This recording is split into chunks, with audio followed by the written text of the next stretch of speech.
Единая Россия внесла президенту предложение по кандидатурам глав 3 регионов. Генсовет партии принял решение поддержать главу Крыма Сергея Аксенова, Ингушетии Махмута Али Калиматова и Кабардино-Балкарии Казбека Кокова, отмечая, что они входят в Высший совет партии и пользуются доверием жителей вверенных им регионов. Глав выберут депутаты региональных парламентов. После сбора всех предложений от политических партий Владимир Путин внесет по 3 кандидатуры в соответствующие законодательные органы. Голосование по вопросу избрания главы Ингушетии пройдет 8 сентября.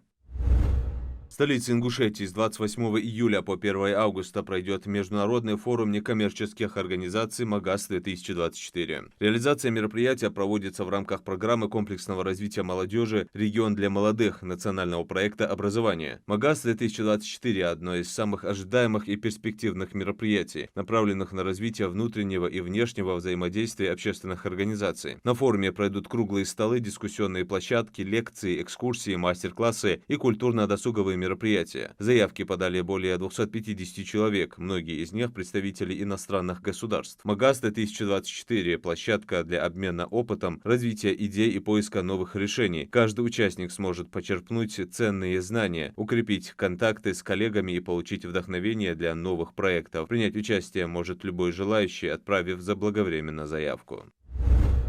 В детском оздоровительном лагере Эрзи состоялось открытие профильной смены движения «Время первых». Участники движения первые смогут полностью погрузиться в деятельность движения и обрести новых друзей. Отдыхающих ждут увлекательные мастер-классы, походы по живописным тропам и активное времяпрепровождение. Программа обещает быть насыщенной и интересной, с акцентом на развитие личностных качеств, командного духа и экологического сознания. В эти теплые летние дни ребята будут играть, отдыхать и набираться сил среди красот горной местности Республики Ингушетия.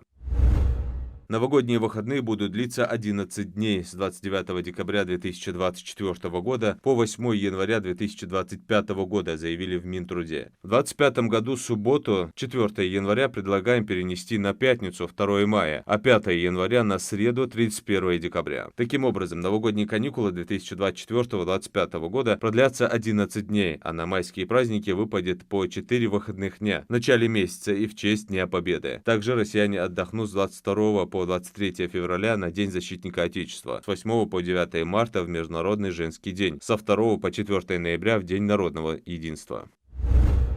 Правительство России утвердило список отечественных программ, обязательных для предустановки в 2025 году на смартфоны и компьютеры. Всего в перечень входят 19 программ. В их числе поисковик, навигаторы, почтовая служба, программы для доступа к социальным сетям, платежный сервис «Мир», госуслуги, магазин приложений «Рустор».